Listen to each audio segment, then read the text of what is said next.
Well,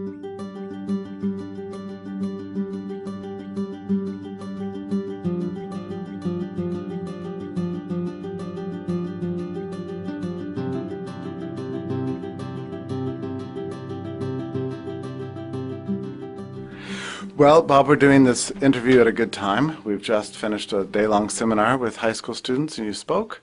And we're just coming out of a Mises Academy classroom on economics for high schoolers using this book, right? So how's all this new vocation for you going? You're the nation's educator of high school students for economics. It's going really well. A lot of people like the class, not just the junior high and high school students that it was targeted for, but even older people. In fact, my own parents took the class, and they were telling me they liked it. Of course, they could be biased, you could argue.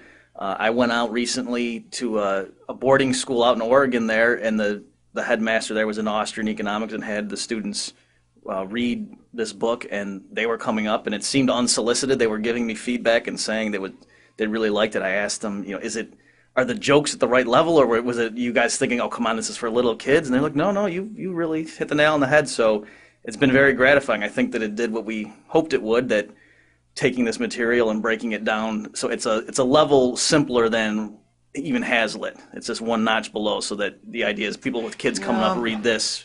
Yeah, you could say that, but I think, and I said this in a review, there's a big difference between what you do and what Hazlitt does, because Hazlitt is really trying to give you the lesson and then apply the lesson, right? But you give the backstory. I don't know what word I'm looking for here, but you're trying to teach the mechanics of thinking about economics, not just in its application, but in its actual gears and the actual logic of economic theory. So, and there's a way in which I think you're teaching something different from Hazlitt, even you might even say more advanced, actually. Well, you're right. It's certainly different things, but I'm just saying I had always thought, when people say, what do I read? I'm new to this. Yeah. For me, I said, well, have you read Economics in One Lesson? And if they had, and I said, well, that's where you start. Right. But more recently, I looked at that, I think because you were doing the anniversary issue or something when you were interviewing us, and I realized that this actually, there's some vocabulary in here, and if you knew nothing about economics and you were in sixth grade, and someone handed you the Hazlitt's book, you might be lost. And so that's what the niche we were trying to fill here. But even so, I think and Hazlitt's book is amazing and probably will never be surpassed in some way, and yet this book would help to prepare you, for example, for an AP economics exam. Well, right. It's certainly that was part of the goal. We're intending it for people, primarily homeschoolers, but not even just homeschoolers, but people, right, they're going through high school. This is supposed to be, the question I had in my mind was not someone who major in economics, but I thought if someone just needs to know economics for life, if they're just going to read one book on it, what material do they need to see? And that's what I try to give them here. But if you read the book and you went through all the exams and you took your class, you would be prepared for an economics class in college without any trouble. There would not be any new terminology or anything like that. You would be ready for it. Even though you take a distinctly Austrian approach, you somehow are able to fit this in within a mainstream context too. Right. I mean, there would be a few things like certain graphs and the model of perfect competition stuff that we don't totally get into in this, but you would definitely have the tools that you would know, you would have the context and the framework that you could then see that more mainstream stuff and be able to put it under your belt really quickly. How long did it take you to write the book? I think it took about maybe 6 months. And how did you approach it? Did you just say, okay, I'm not going to do anything else, I'm just going to write this? I was I'm trying to remember. I mean, I had other stuff going on, but that was the thing I was focused on. And it was, the cliche, how do you write a book? Well, you just one word at a time sort of thing that I wanted to get the outline first. And then, because it seemed like a pretty daunting thing at first. Like, gee, you got to write a textbook. I mean, that's kind of scary because you're worried. You don't want to leave something out. You want to finish the book and then be like, oh, I forgot about, comparative advantage or something, right. And it just, you have all this other stuff that you don't want to have that happen. So I consulted with a junior high teacher to make sure that when I was writing the early drafts, that the level was appropriate. He was having his students read it. And then when it was all done, we had some other economists of the Austrian school read the whole thing over just to make sure I didn't leave out something akin to comparative advantage. But yeah, I would get real intense about a particular chapter. Like I would just sit down to 3 days, let's say, and bang out that chapter and do nothing but that thing, and then I would take a little break and then come back to it and do the next one. Do you tend to write one draft? Are you good for one draft at this point? You've had enough experience? Um, right. I mean, if what you mean is, yeah, I would write it out and then someone would just make little comments and I would change things here and there. But yeah, it's basically the first draft is recognizable compared to the finished product. Yeah. And we're not talking about human action or anything here, but you do cover a lot of subjects, and you cover them in surprising depth. Well, it's funny because it was actually hard to write this, and I think the physicist Richard Feynman one time was talking about some esoteric aspect of quantum physics, and he was saying, you know what, we really don't understand that very well because I can't teach it to my undergraduate students. He could teach it to the grad students because he was using concepts and models and things that they knew, but he couldn't break it down to the undergrad level, and so the way he described it wasn't to say, so those kids are too dumb. He was saying, we don't understand this very well, this phenomenon in nature. And it's the same thing here, that a lot of these things, like people, I write questions at the Mises email list saying about, well, how do you guys define income? And that seems like, well, that's a simple third grade thing, but I was just thinking it through and I was trying to explain it. I was like contradicting myself, and I had to keep stopping and going back and saying, wait a minute, I'm going on a wrong track here because I'm running in circles. And it's, you know, that wouldn't have happened if I were teaching a graduate level class, because I just would have assumed we all know what income is and move on. So that sort of thing was happening, that I had to really rethink stuff. And I was telling people this, and it's not just, you know, promotion for the textbook or something, but I learned economics writing it because I really had to think through certain things that before you just sort of take for granted. Yeah, I think this is also why it turns out to be so difficult to write these things, and why they appear so rarely, actually. A good introductory textbook to any field, but in particular with economics, yeah, precisely for the reasons you mentioned. You have to know the subject so well.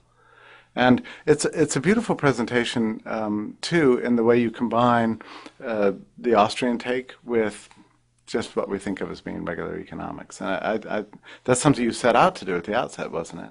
Right. I didn't want to produce an Austrian introduction to economics because we think that it's sound economics. You know, then Milton Friedman had that thing, I don't believe in Austrian or these lists, just good economics. And of course the Austrian response is, right, but what we call Austrian economics, we think is good economics. That's why. But you could have, for example, done like a reduction of human action, and that's not what you wanted to do. Right. Like I said, I wanted to just say, if someone's going to read one book, and that's it, what do they need to know? And so that, you know, it's mostly foundational things, like how do you understand how a market economy works, and then just an analysis of some of the typical things like price controls. And I had a chapter in there. One I struggled with was, do I include a chapter on drug prohibition? Because I thought, you know, there could be some conservative homeschooling families that they might be like, you know, not want to have their kid read that stuff. But I thought, in terms of the impact and knowing economics as we do, and then looking out in the world and understanding stuff, I mean, when you read people who don't know economics wringing their hands over, oh, those drug cartels in Mexico, and what are we going to do?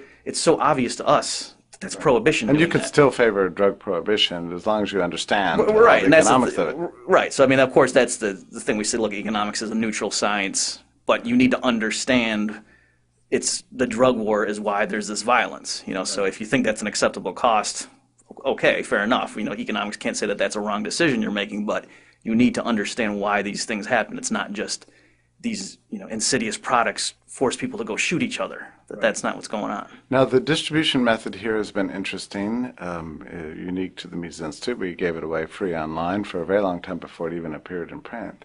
And that helped you, didn't it?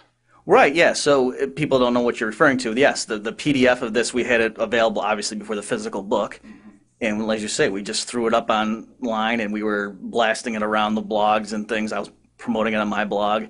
I even, to try to get enrollment in the Mises Academy class that was going to use this as a textbook, I was going out on the web and finding homeschooling groups, writing their administrator, what have you, and saying, hey, there's this PDF, can I give it to your members? And, you know, some of them didn't answer me. It helps, some of doesn't them, it? Yeah, right, some of them like, free, sure. And so it's just interesting, the wave of the future, because it's, you know, it all fits in with the message, too, that we want to. In other words, it's not a loss if, oh, shoot, someone read the book on the PDF and they didn't go buy it. So that's, no, I mean, you're glad someone's reading the book. Right. And so Well, it it's, was a test case for me too because after it was free online. I mean, usually the thing is when a book comes out, you want to get a free copy online, right? That's why everybody searches online for things. But this was exactly the reverse. People were writing emails every day. When am I going to get a physical copy of this book? I'm sick of reading this PDF right. online. Yeah, and for something like this too, I mean, that's well designed for this sort of a thing. Like if it were a little pamphlet, you could see, well, maybe there'd be no point in mass producing it. But something like this, what is it, 412 pages, something like that, and it's a nice Yeah. hardcover, and it's got some nice graphs and things. So you're right. It's really, you want to have that thing physically in your possession if you're going to be using it. And the online version's good. Like if I'm writing a test or something for the class and I don't have the book handy, I can just go to the PDF and go look up the Yeah, relevant exactly. thing. I mean, they work as complementary goods, really. Yeah, which is a subject I'm sure you cover in here somewhere, right? Yep, I mean, the that's first time I read it, I was blown away because, well, as you mentioned, every few paragraphs you get a little bit of a different spin on a subject you think you know really well, and it occurs to you for the first time. Oh, yeah, hadn't really thought of that application or that illustration or that example. So, in many ways, like your study guides, I think this is going to help teachers too, don't you? I hope so. Yeah, I do think that people, especially at the lower levels, they're the ones that this is intended for. And then I'm still working on the teacher's manual that's going to accompany this. Right. And so there, especially for like a homeschooling family, the parent might not feel that competent, and so the teacher manual is going to Am go I right through. that it's longer than this? Well, certainly if you include all the quizzes and things, I'm not sure Yeah. how if you're gonna bind it all together or not. We're still debating that. But yeah, there's a lot of material in the teacher's manual too to show them how to teach. Just things like, games you can play to illustrate these concepts, that sort of thing. So it's not just studying the rote Now, material. where did you learn how to teach high schoolers? Was that from your college teaching experience at Hillsdale, or how did you develop that intuition? Because it's a particular skill, isn't it? Yeah, I think so. Well, it's funny because on the one hand, like the thing we just did right now, giving a talk to a younger high school crowd, I worry about those talks months in advance. Like if I'm going to talk to a group of bankers and stockbrokers, it's no problem because I know I Yeah. have certain jokes that'll work. That doesn't matter. I'll make fun of Bernanke. It's fine. Yeah. But with young kids, you don't know. They could lose their attention span really easily. And Yeah, they can so- easily check out. But Yeah. but it's funny. On the other hand, they haven't been sort of corrupted by the world yet. Like they're interested in learning stuff. They're curious, and so if you get excited about the thing you're talking about, they They pick get up on interested that. in it. Yeah. And so it's reinforcing. Like if it starts out well, you get more and more interested. The other thing you can depend on is that high school students. Well, I don't want this to sound like a put down, but they don't know anything. Do you know what I mean? Right. I mean, and that's not their fault. It's just because the educational system doesn't teach them anything.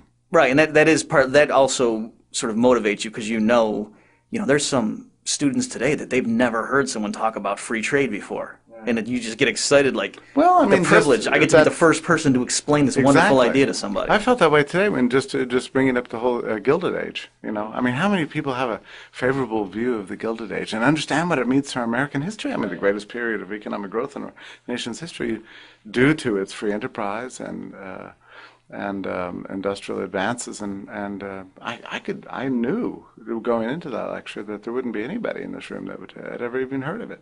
Right, right. So yeah, the other thing too, when it's that age, is that you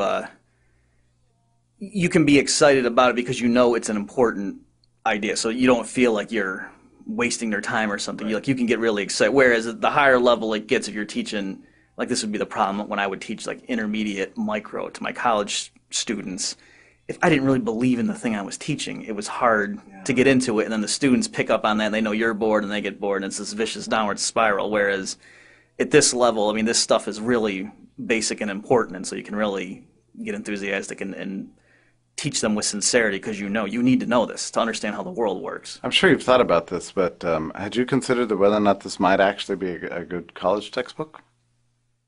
I had thought of that, and people were, some of the reviewers were saying, have you thought about putting in more stuff to make it compete so that somebody who wants to teach principles of micro at the college level could use this, whereas right now, it's missing a few things. Like at best, this could be one of several books that they would use, but I didn't want to put so much stuff in there that it diluted the original purpose, which was someone homeschooling even an eighth grader could use this Yeah, thing. and people have all different.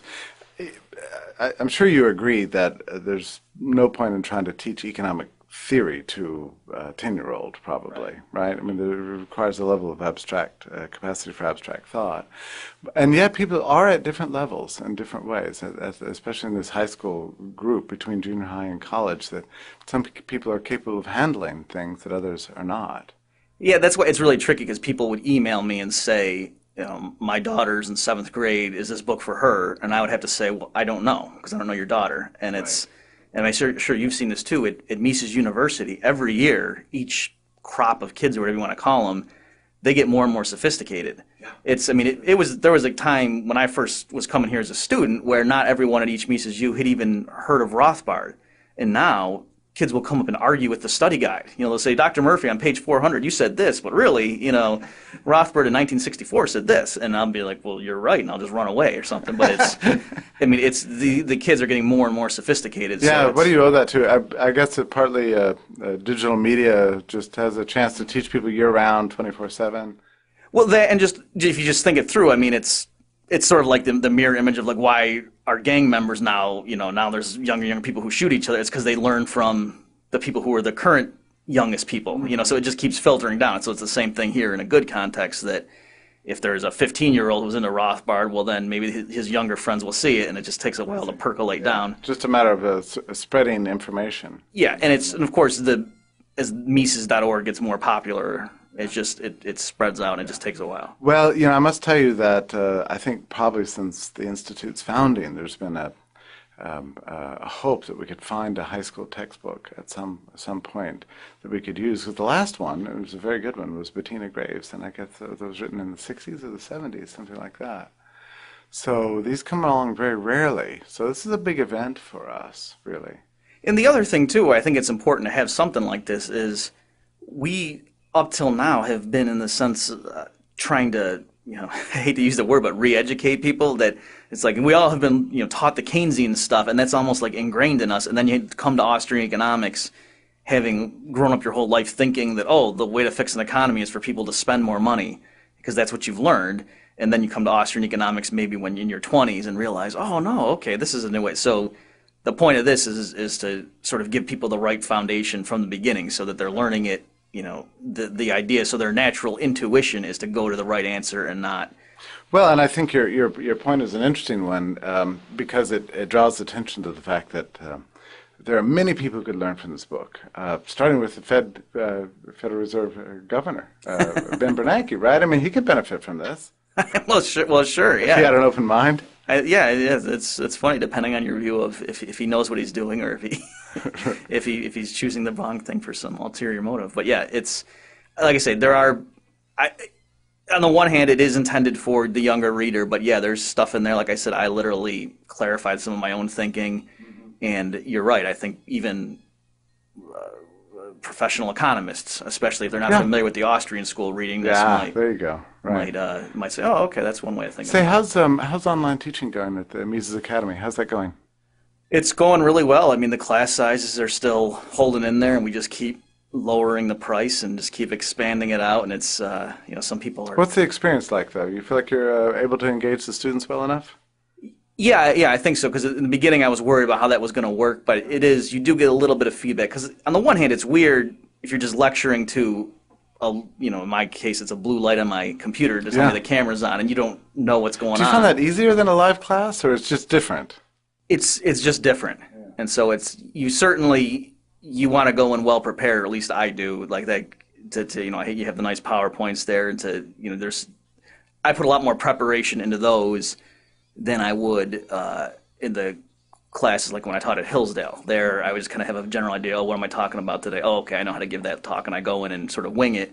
Whereas this, I really want to have a structured thing, partly because those people are paying and you feel like you want to put on a show. And they're also paying it close attention. Right, yeah, because you have to compete against, they could be checking their email or something. Yeah, So right.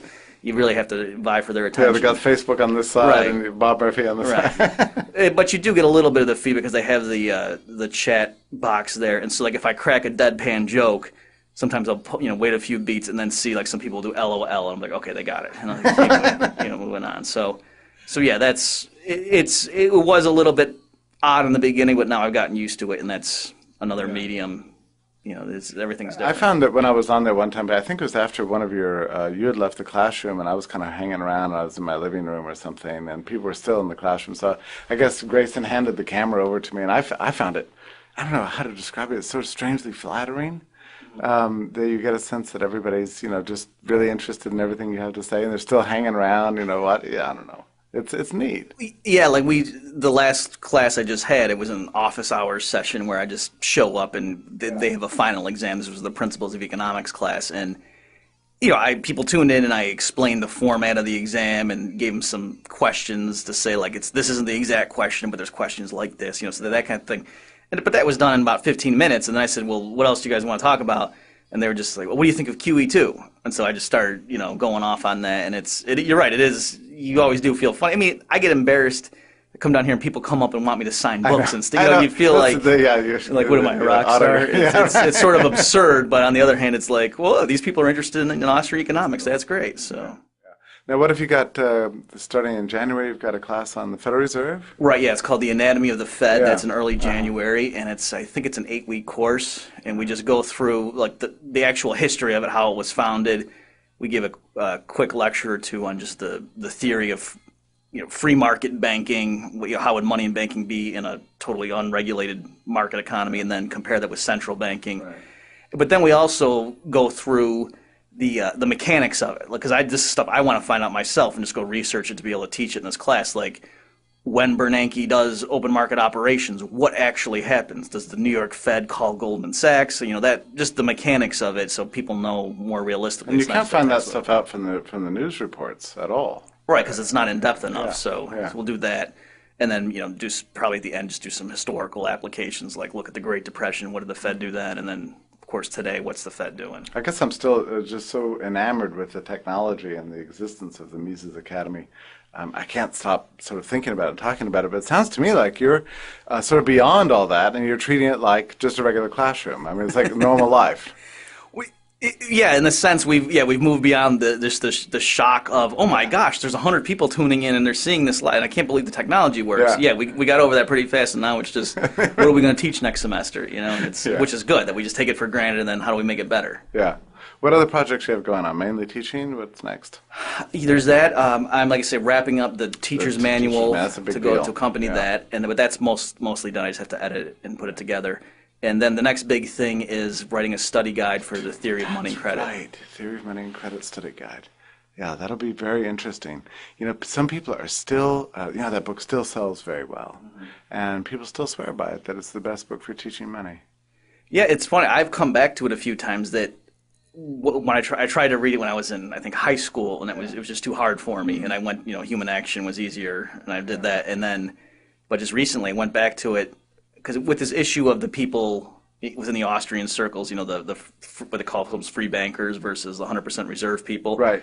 And so they were each claiming that, Mises supported our view. And so I said, well, I need to go read Theory of Money and Credit. And I was just blown away by how lucid it was. There's a lot of definitions and things he gives, but it's still Mises explaining stuff very straightforwardly. It's just a very technical material. And I guess we're going to have that out for the 100th anniversary of the book, right? It was written in 1912, right? Oh yeah, it'll be ready by then. Yeah, so that'll be a good way to celebrate. Thank you so much for writing the book and for being with me here today. Well, thanks for having me, Jeff.